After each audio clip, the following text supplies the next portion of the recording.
Aloha everyone, I am back and I am here to continue with the Science of Personality Part 2. We left off with research designs, and so this is just a few of the types of designs that we have for research studies. I know that there are more. This is not an exhaustive list. This is kind of the gist, some of the main ones that you'll see in personality research.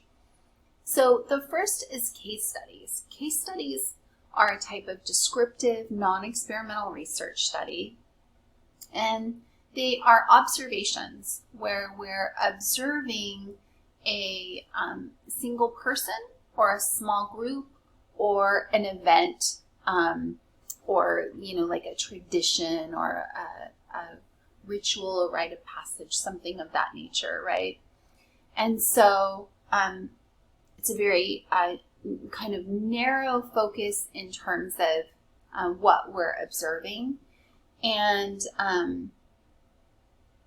they can be very valuable. They're often done with kind of unique cases, rare circumstances or situations, but they can provide a lot of rich, detailed information, because when you're focusing on studying a single person or a very a small group, it really does allow you to go into greater depth, right? Correlational designs, as I mentioned earlier, compared to comparative versus correlational designs. So typically what we do is we use a survey tool to gather a bunch of data on a number of different measures. And so a correlational design involves surveying, like, let's say, a large group of people, but it's one group of participants, and you're gathering a lot of measured variables from them. So you're just gathering a lot of data. So I might look at their weight, their height, their blood pressure, their sugar levels, their heart rate, their respiration rate, their strength, any other like biometrics that I can have to assess their health, right? And then I can throw all of that into a statistical analysis and see if there's any statistical relationship between those variables. And so it ends up giving me a correlation coefficient, and then that correlation coefficient is then interpreted to determine if in fact there's a statistically significant relationship, what type of relationship exists, and how strong that relationship is. So we'll talk about that a little bit more in just a sec. Then there's also those comparative designs where I am actually now breaking up my participants into groups, or I'm doing like a pre and post test. And so I have two groups of scores before and after an intervention. And that allows me to draw comparisons. So I can compare differences in the scores for measured variables between those two groups. How does self-esteem differ before and after therapy? How does self-esteem differ between students in community college compared to university? How does self-esteem differ if I expose some to positive affirmations every day, and then the other group isn't exposed to positive affirmations, right? So that's a comparative study. In an experiment, I have to be able to control and manipulate the variables within the study. So I manipulate the independent variable, which determines the groups that I'm comparing, what they're exposed to, how often they're exposed to it, when they're exposed to it, how much of it they're exposed to. So I control who's in what groups and what those groups experience. That's what we call random assignment. I have to be able to randomly assign the participants to those groups. And that is a that is where I'm like flipping a coin and saying, Participant 1 is in group 1. Participant 2 is in the control group. Participant 3 is in the control group. Participant 4 is in experimental, control, experimental. I flip a coin with every single participant, and they are randomly assigned between groups. And because I'm manipulating the variable by determining the criteria, and I'm controlling for participant differences by randomly assigning them to groups, now I can say that the difference in my IV, my independent variable, caused any differences that I find in the dependent variable. So that's a very carefully controlled procedure that allows me to compare differences in a dependent variable, a measured variable, between groups or different levels of an independent variable. So it involves control and manipulation. I'm manipulating the independent variable, and I'm controlling all other outside factors that could influence my results by having a very meticulous protocol and procedure that I follow. So the study is designed to control for outside extraneous variables, and I'm randomly assigning participants to groups, so I'm controlling for participant bias and variables that could influence the study as well. Now, a lot of what we study in psychology, and maybe even personality, ethically, we can't divide them up between groups. Like if I want to look at the effects of childhood trauma on personality development, I can't expose a group to childhood trauma and compare them to a group that I decided not to be exposed to trauma. I don't control who's in what group. I can't randomly assign. I also don't control the trauma, right? Like I have no clue the trauma may differ. So that's something that I can't ethically do through an experiment. So I have to use a non-experimental approach.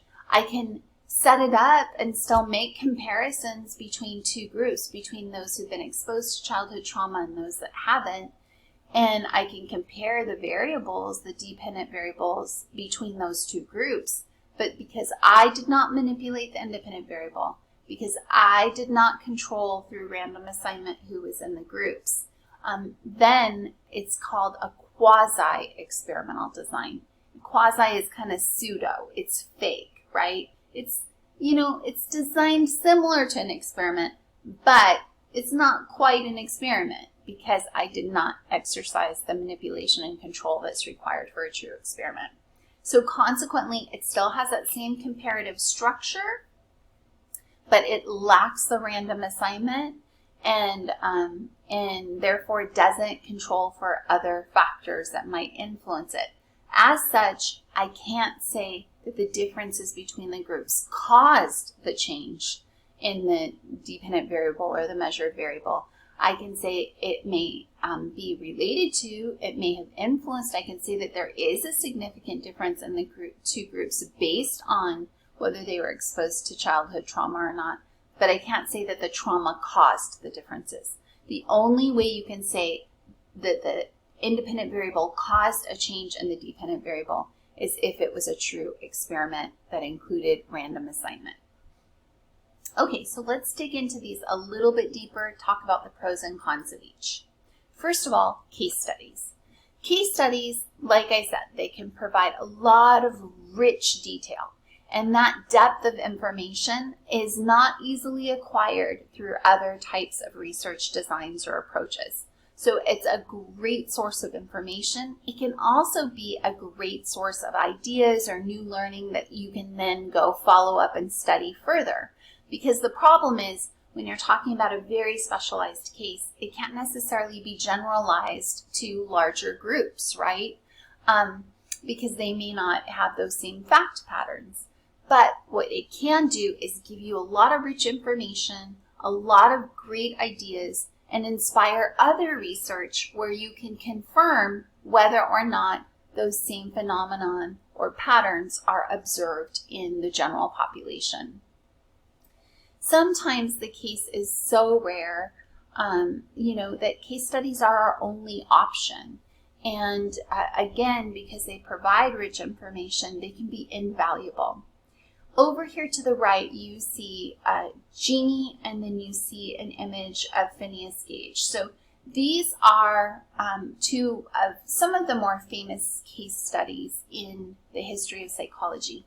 You can actually click on this link on the bottom, and that will take you to an article that talks about 5 of the most famous case studies in psychology. They're covered in almost every like introductory psychology course. Jeannie was one of the worst cases of abuse that we have recorded in U.S. history, and or at least at the time. And she was treated much like an animal. She was caged, she was separated, isolated. Nobody spoke to her. She was fed like with grunting sounds. So she really wasn't given that opportunity to have normal social reactions and normal social conversations or social interactions or social conversations. So her language was very limited. Her behavior, her walking, her gait was somewhat primitive. And unfortunately, even with intervention, she did not ever develop fully functional language skills that are typical for her age. And so that kind of inspired this idea that maybe language has sensitive periods, these critical periods at which we need to be exposed to the auditory sounds. That kind of prepares us, gives us that neurological framework to reproduce those sounds, to pick up those sounds and hear those sounds. And so her case study, the data that came from her case study actually inspired a lot of research around language development, and we are able to establish now that language does in fact have critical periods. If we are exposed to languages in our early formative years, age, we actually have a better opportunity and success rate in learning and acquiring that language in our lifetime. For someone trying to learn, like I'm trying to learn Olelo Hawaii, and it's not a language I grew up with, it's not a language that I hear a lot of, and so trying to learn a new language in your 50s is much harder than when you're 5, and often in multilingual homes, you have these children very fluidly changing from language to language, and it's a beautiful thing. So it does speak to that notion of critical periods. That's not to say we can't learn it, it's just a lot harder. And Phineas Gage actually had suffered an accident, and a pipe went through his skull, and we observed personality changes and changes to his memory functioning. So both rare cases, both unique, but both provided us key insights that allowed us to do follow-up research that could be generalizable, right? Their situation's so unique, it may not generalize to the overall population, but it can inspire research so we can determine if in future studies we can generalize. Correlational studies, again, it's about not comparing groups, but instead looking at the statistical relationships between 2 or more measured variables. And so we're collecting data from variable X and variable Y. Maybe we're looking at absences, let's say absences and grades. And what we find is actually it's here, absences and grades. The more absences you have, the lower your grade. So each one of these dots, these are what we call scatter plots. Scatter plots are a graph used for correlational data. So each dot represents the score for both of the data points. So this is the intersection of, let's say, participant 1's score for the X variable, in this case, absences, and for the Y variable, in this case, their grade, right? And what we see is, notice that the dots, the participants that have fewer absences have higher grades. The students that have more absences, so they're higher on the X variable, but they're lower on the Y variable. This is what we call a negative correlation. When we see a pattern whereas X is increasing, Y is decreasing, that's a negative correlation. Or it could be as Y is decreasing, X is increasing. That's a negative correlation. So the variables are going in opposite directions, okay? In a positive correlation, we see that as X increases, Y increases. So going back to grades for Y, and let's say the time you spend studying. The number of hours you spend studying increases. Look at, those are higher grades. When you don't spend a lot of time studying, those are lower grades, right? So here we see that as X increases, Y increases as well. And when that's the case, that's what we call a positive direction. So when variables go in the same direction, low X values mean low Y values, high X values mean high X values. And then the opposite is true with the negative correlation. High X values mean low Y values, and low X values mean high Y values. So in this statistical analysis, we produce a number, and it's called a correlation coefficient. It's a number ranging anywhere from -1 to 1. And you take that absolute value of the coefficient, and that tells us the strength of the correlation. It can range anywhere from 0 to 1 because it's an absolute value, okay? And the closer it is to 1, the stronger the correlation. The closer it is to 0, the lower the correlation, or maybe there's no correlation at all. And whether it's a positive or negative number tells us the type of correlation, the direction of the correlation. Is it a positive correlation? Is it a negative correlation? Are the variables going in the same direction, or are they going in opposite directions? So a correlational study is used when we have lots of measured variables and we want to see how they're related to each other. This is really important for like medical research because they can take a lot of the biometrics and put them in and see what the relationship is. So when I have a high blood pressure, I know that my risk of heart attack increases. When I have a high weight, I know that that's also associated with a greater probability of diabetes and heart issues, right? And so correlations set the foundation for predictions.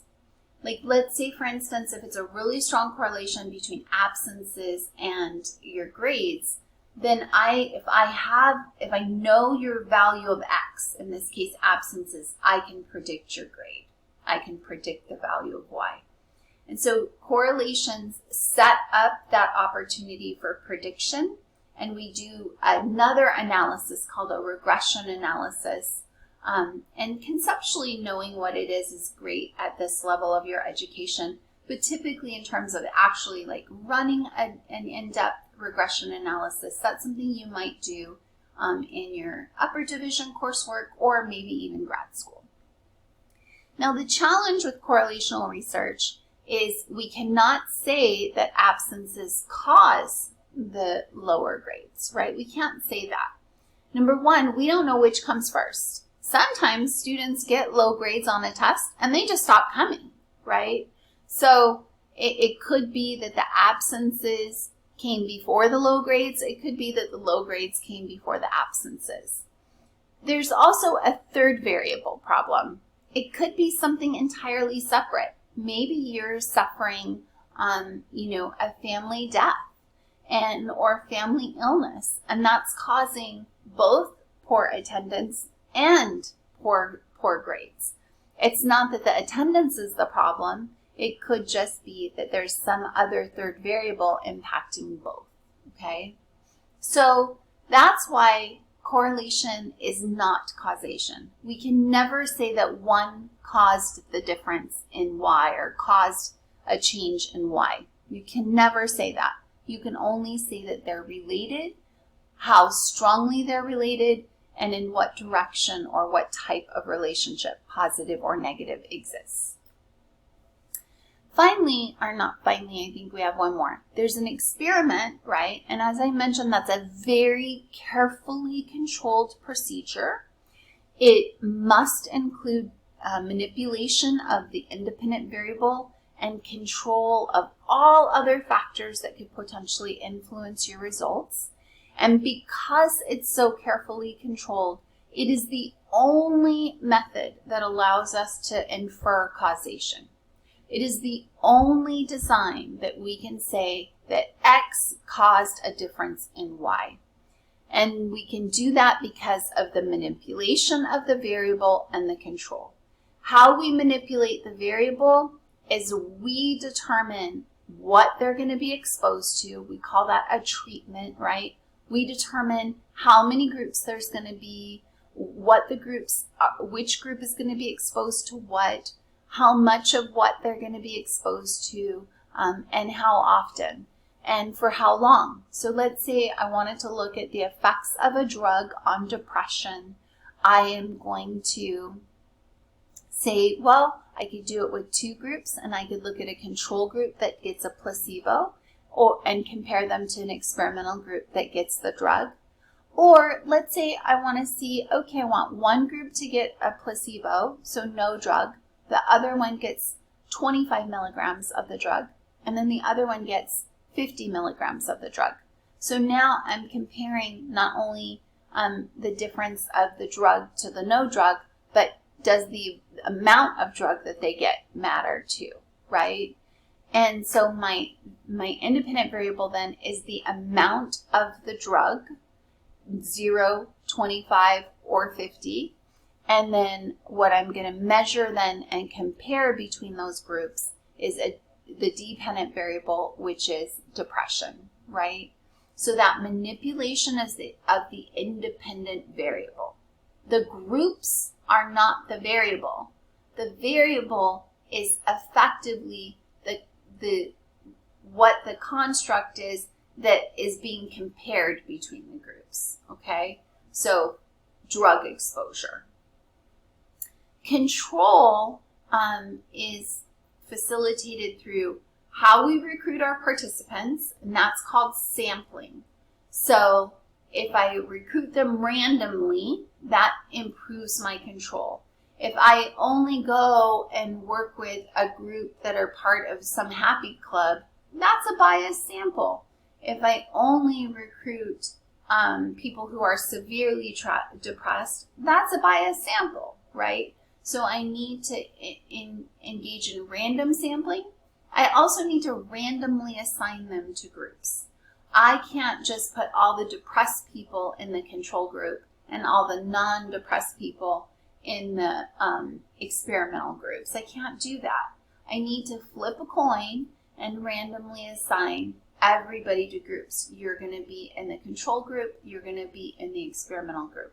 You're going to be in the placebo group. You're going to get 25. You're going to get 50, right? So I randomly assign. And based on that, I'm controlling for differences among the participants themselves that might influence depression levels.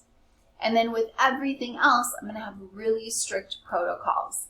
So every group's going to get the drug in the same way. I'm not going to have one group take it orally and then the other group get an injection. That doesn't make sense. They all have to take it the same way. I'm not going to have one do it in the morning and one do it at night.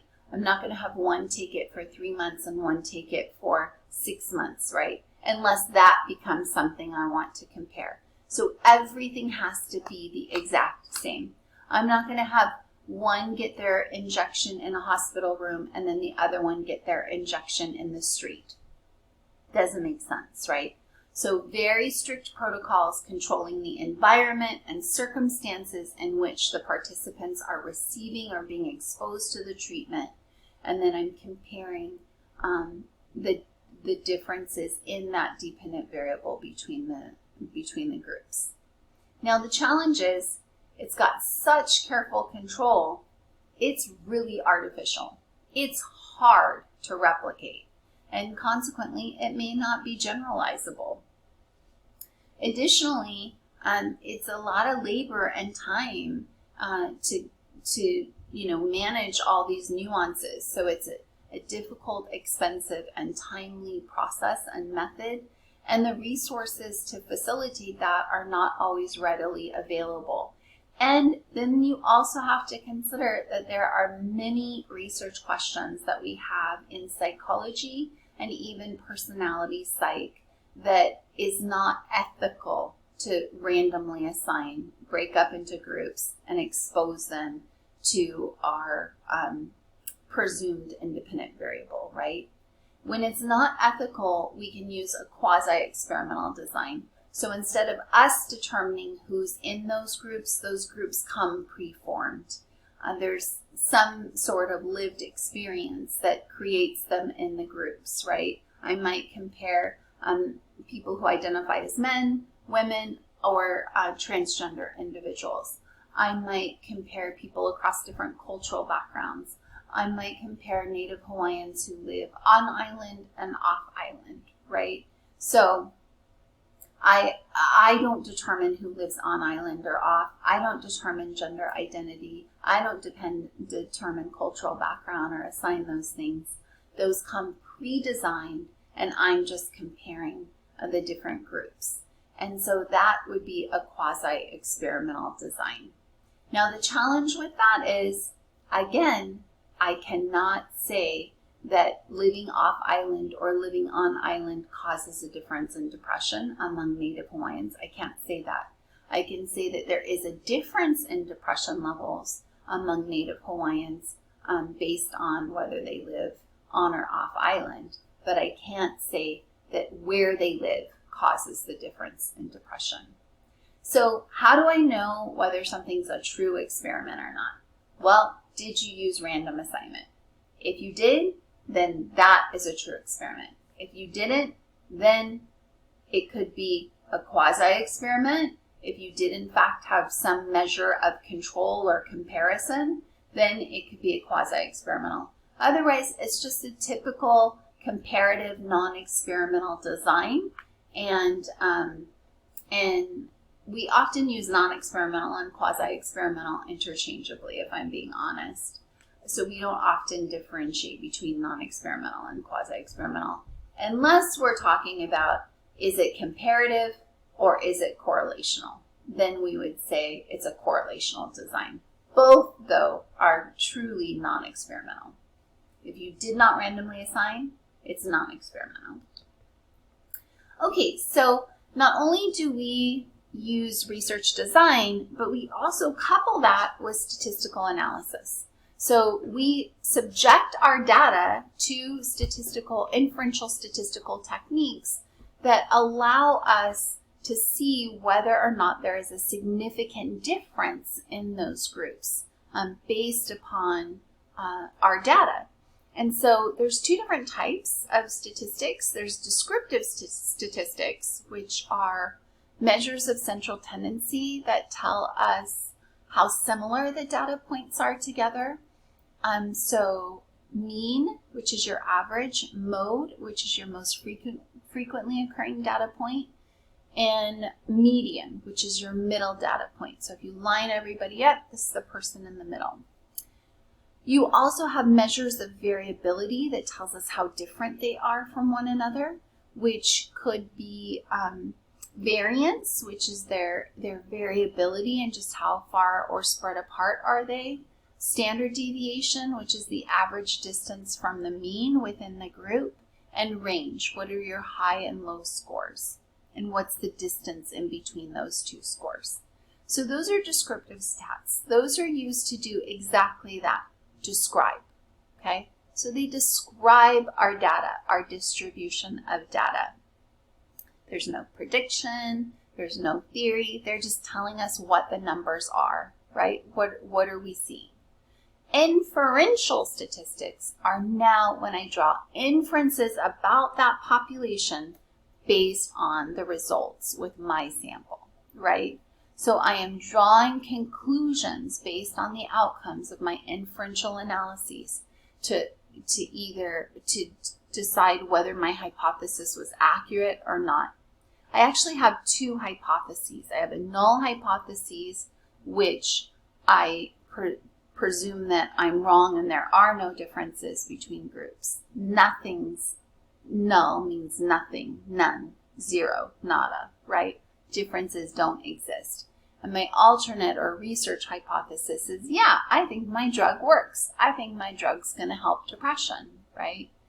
And so in inferential statistics, we're testing the null and rejecting the null. And we'll talk more about that in a sec.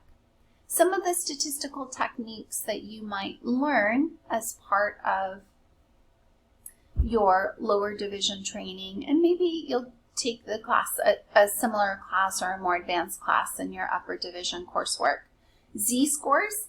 Z-scores are a standardized score. It tells us the distance from the mean, and we can use Z-scores to compare the score of an individual to the rest of a group, or a single group sample to the rest of the population.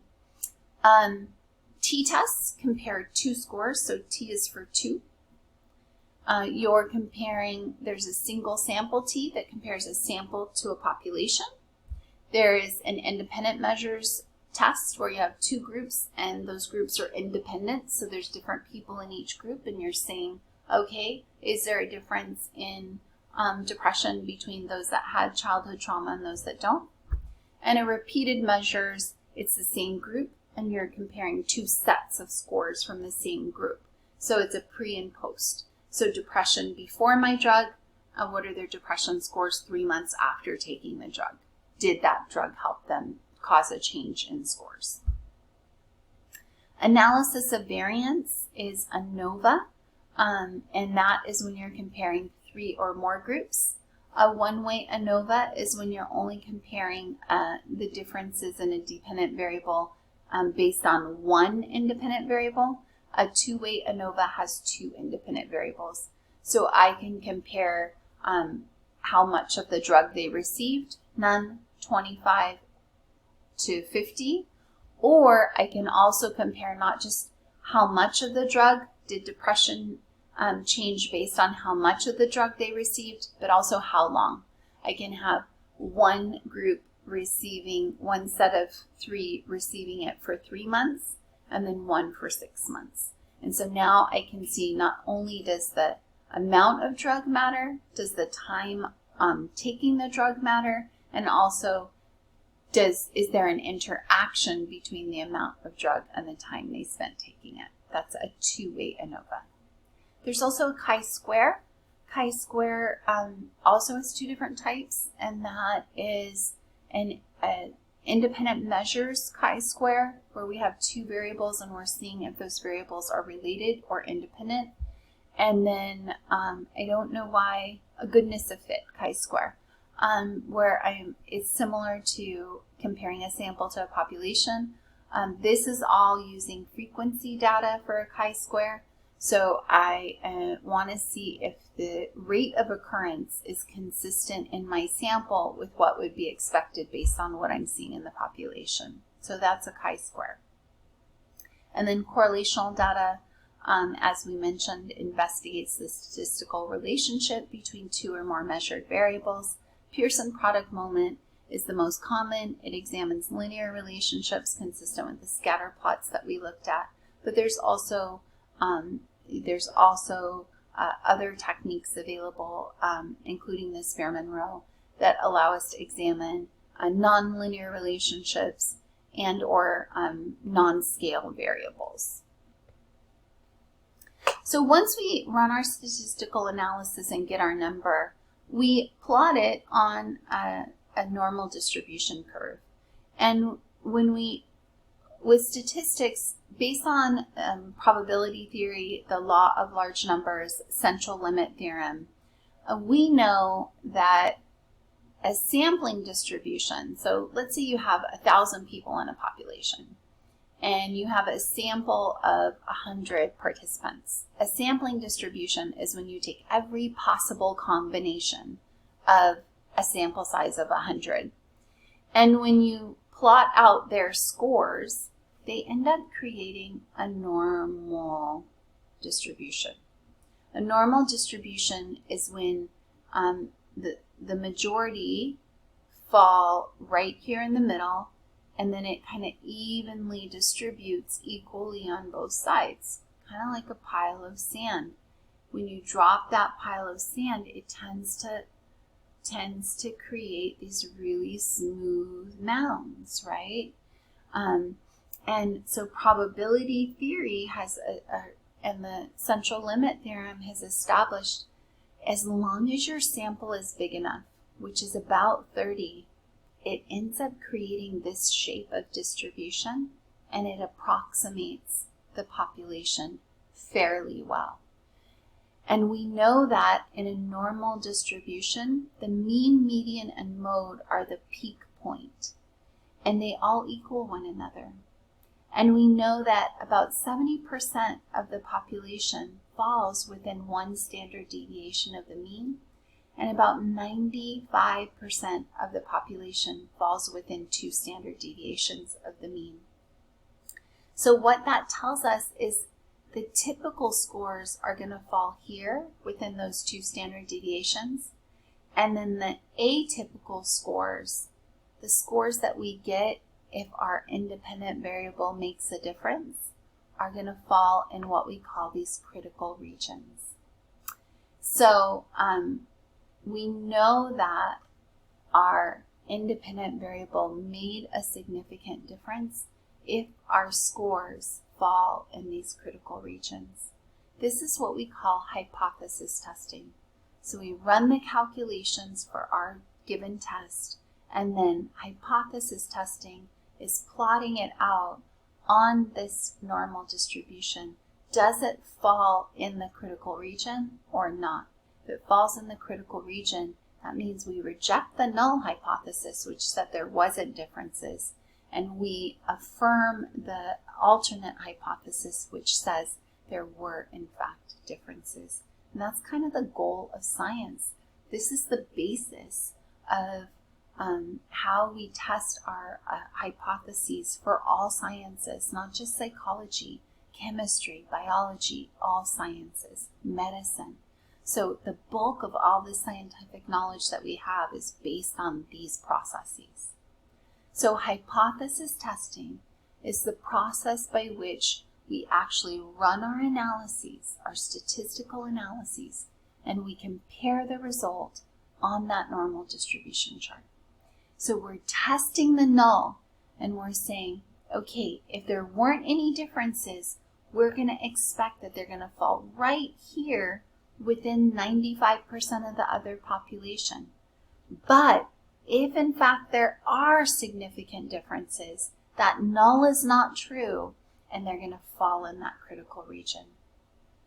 So in the critical region means we reject the null, and our research hypothesis or our prediction was true. If it doesn't fall in the critical region, then we fail to reject the null, and we know that our IV didn't make a difference. And so you make those 2 decisions: reject the null or fail to reject the null. Interestingly enough, you can be right or you can be wrong. If you reject the null and error, that's what we call a type 1 error. So you said, my IV worked. I reject the null. There are significant differences. So that's what you do when you reject the null. Well, there is a possibility you're wrong. And that's what we call a false positive. My drug works, but it really doesn't. It was an error in the statistics.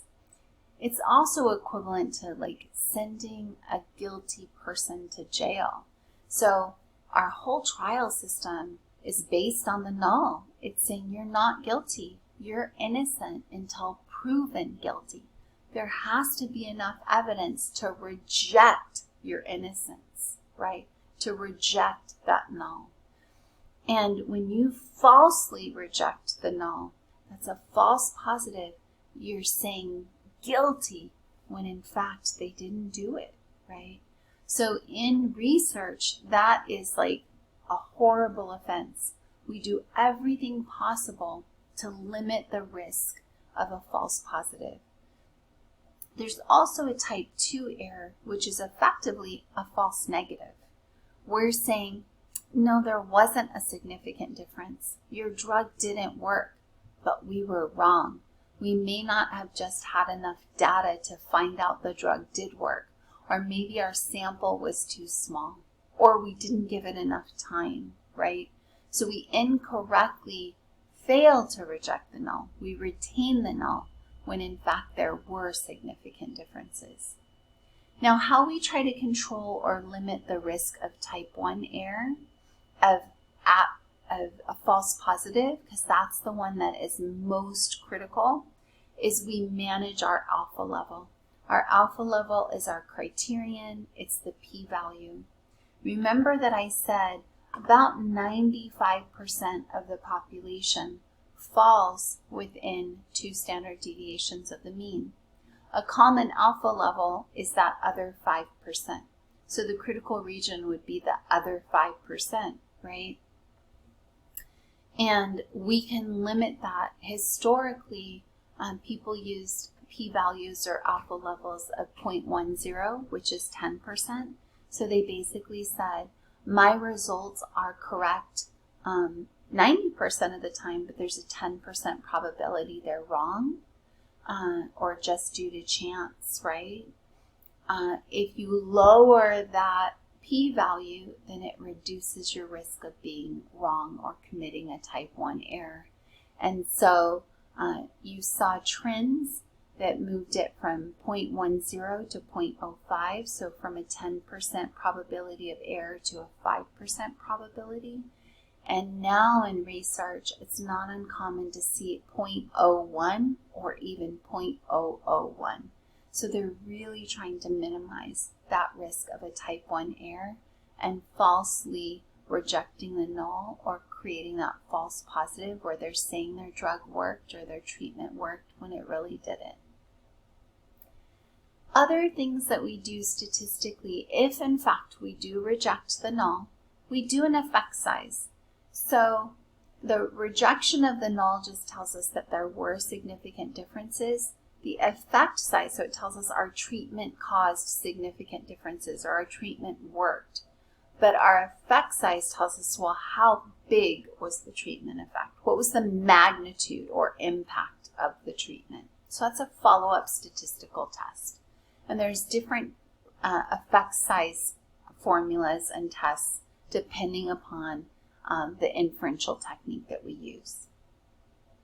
Another way that we can add more oomph to our results is through replication. This is why it's so important to publish your findings, to write those papers and share out your results with the scientific community, because if you can reproduce those results, the more you can reproduce them, then the more solidified they are. So think about a recipe, right? Like, here's the recipe, here's the ingredients, how much I need of everything, here's the process you have to follow, and here's a beautiful picture of what it looks like. Let's say a souffle. So I follow the directions, and then I now look at my souffle, and it's flat, and I'm like, where did I go wrong? If I can't replicate those results, maybe there's something missing in the recipe, right? Or maybe I didn't follow the recipe as thoroughly as I should have. Maybe I used the wrong ingredient. Maybe I used too much or not enough. And so what we want to do is we want to test other studies that have been done. We test them as well. And we say, can I replicate those findings? And for findings that can't be replicated, they don't have validity, right? So the more you can replicate those findings, the more validity they have. There's also publication bias, because if you look at the published research, you're not going to find a lot of articles that show there weren't any significant differences.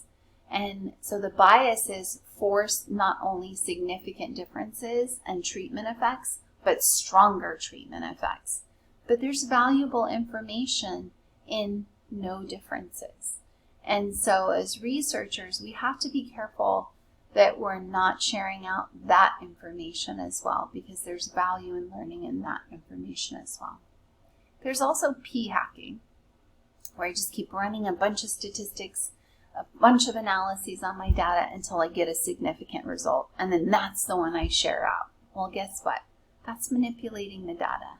And I'm not supposed to do that. That undermines the validity of the results. If I said I was going to use a 0.01 and it's not significant, I should report that. But if it ends up being significant in 0.05, I can't change what my original p-value was when I started the process. I have to adhere to that. And I have to report out accurate results. So those are just some statistical concepts. Other things that you have to think about when you're talking about the science of personality and research and psychology overall is the ethical concerns. Keep in mind that sometimes what we're doing personality testing for doesn't actually benefit the person we're testing.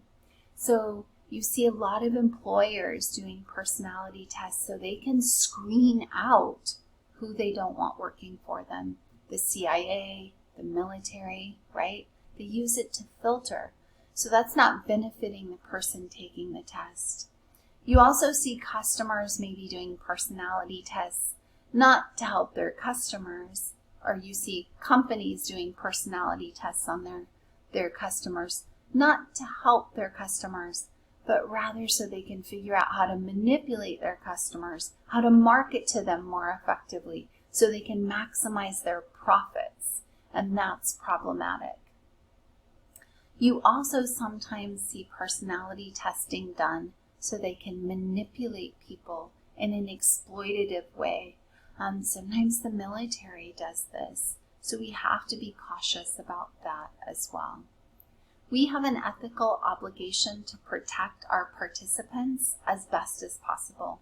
We should minimize the harm, and I say minimize because sometimes we do need to deceive them. Sometimes we do need to expose them to things, some that can be harmful or traumatic. We do animal testing in neuroscience research. We look at the effects of drugs on animals first before we do human studies. And so we want to do our best to minimize the harm to them, and we want to euthanize them in a humane way after the testing. So unfortunately, our field and science in general has a whole host of unethical studies that have been done.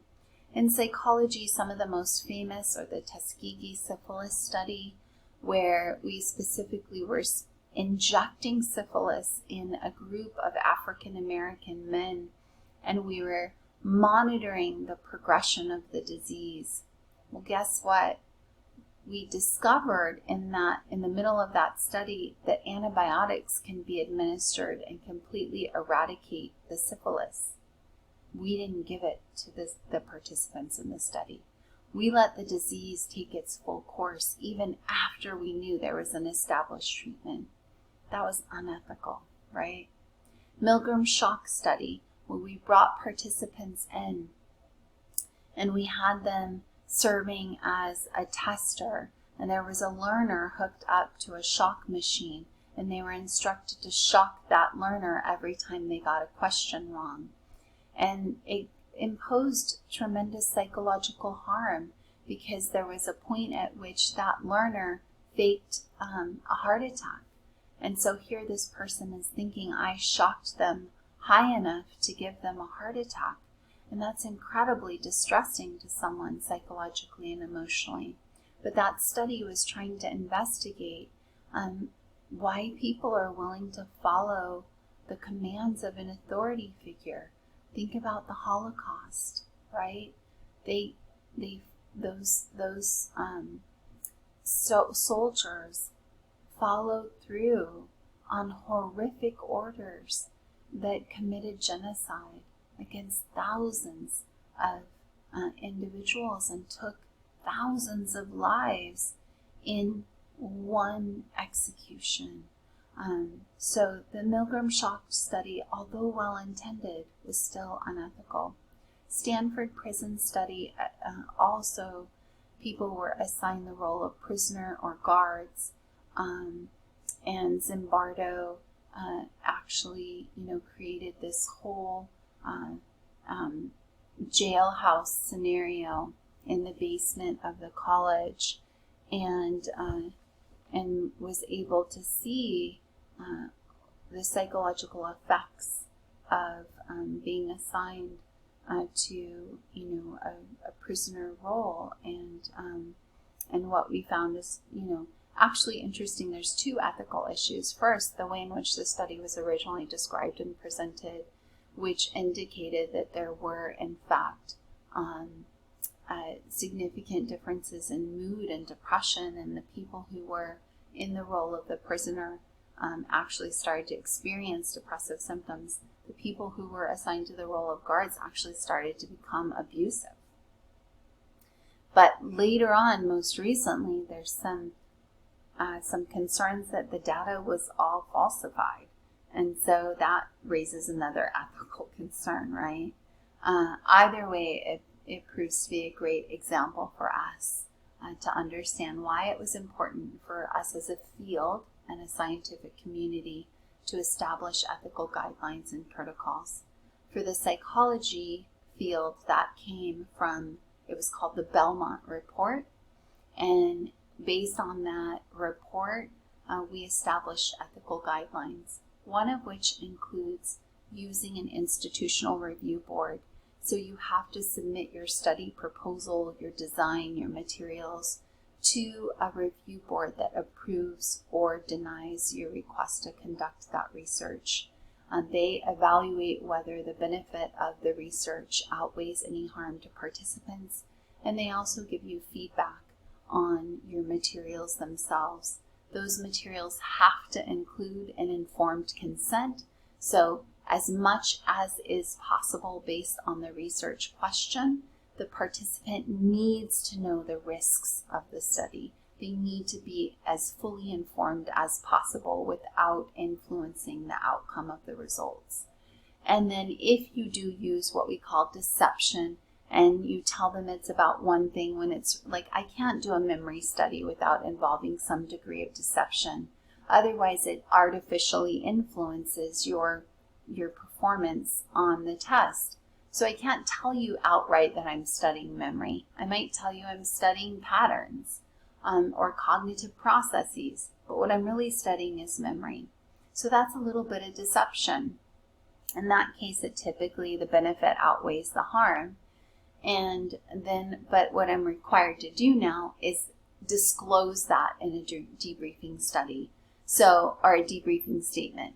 An informed consent is on the front end, where you read what the study description is and the risks and benefits prior to participating, and then you participate, and then after participating, you're given a debriefing statement, which now gets into more of the nitty-gritty of specifically what we were examining, and if there was deception, it discloses that, reiterates the potential side effects or harm that comes from it, and may even offer resources or guidance to counter those negative effects. Other things that you need to consider is, how is our research going to be used? Just like I think the book mentions a physicist who invented the atom bomb. What's the result of that? What harm can be done? Massive implications of nuclear weapons, right? We as psychologists have to consider that as well. What are the potential risks and detriments? What harm can be done with our research? This is critical with genetic research, where we already see people are using that research to determine which embryos they're going to implant. The males are the ones that have the XY, or the ones that have the XX. What if we identify specific genes related to our sexuality? Could that fall into the wrong hands, and we start genetically modifying that sexuality out of embryos? That's not okay, right? Or you've seen huge debates about psychological measures that are used to torture suspects in war in order to get information the military finds to be important or useful. That's problematic. We also need to make sure that our research is representative. We need to make sure that we are countering our whole history of lack of diversity in our research participants and our researchers themselves. We do not have a lot of diversity in our educational programs. Psych as a field is unfortunately very white, Eurocentric. That's a problem. As a person of color, it helps to have a therapist that actually looks like you and understands your cultural background. And so we need to expand the diversity in the field and in those educational programs. We need greater diversity in the research teams themselves, because even the topics they want to research, that's influenced by those diverse identities. We also need diversity in our sampling. We cannot generalize the research if our samples are not representative. We also historically have a very Western Eurocentric focus on what we study. The bulk of the knowledge that we have, like 90% of the world's population, is not from a westernized country. And so when you have like all the, almost all of our scholarly knowledge is based on westernized samples, that's problematic. And in one of my classes, we were talking about decolonizing birthing practices, and we had a student in our class share indigenous birthing practices, and we were talking about how a lot of the knowledge that came from her Cherokee ancestors about plants and the use of plants in medicinal purposes, or even their observations that were documented in oral histories about animal life. Guess what? Science is now affirming that knowledge. So there's a lot of non-westernized knowledge that is not actively publicized, shared out, and in many ways we've discredited it and dismissed it for far too long. And then finally, we have to be careful that we're not objectifying these diverse samples. We don't want to study them as objects, right? There's a trend toward inclusive research practices that not only allow for topics on diverse samples and diverse research teams, but actually inviting that diverse population being studied, inviting that group into the research process. We call it community action participatory research, where we are effectively, let's say I'm studying behavior among a Cherokee nation. I actually invite them to be part of the research team, not just the objects of the study, but the actual people engaging in designing the study with me, selecting the materials, designing the materials, recruiting the participants, actually collecting the data and interpreting the data with me. And then there's another trend toward data sovereignty, where historically it's been, if I collect data, I own that data, and then I can do future studies and future publications on that data, which may or may not align with the original intent. So when I'm studying these diverse groups, data sovereignty ensures that they own the data, and they have a say in how that data is used in the future, and they have a say in the publication of that data in the future, and they get to be credited in future publications. So again, they're not being objectified, but rather integrated into the process. We also need to consider the honesty, truthfulness, and integrity by which we not only conduct our research, but report our findings. Our findings should not be falsified for the simple purpose of gaining publication. They need to represent the accurate results that should be able to be replicated, right? That falsified autism research has harmed future generation, potentially for years to come. And so with these epidemics of chickenpox returning or measles returning because of the anti-vaxxer movement that has developed as a result of this falsified data, oh my gosh, there are huge implications for chickenpox. It can be fatal for some. So we have to really honor our ethics and integrity as researchers. And then finally, we see a movement toward open science.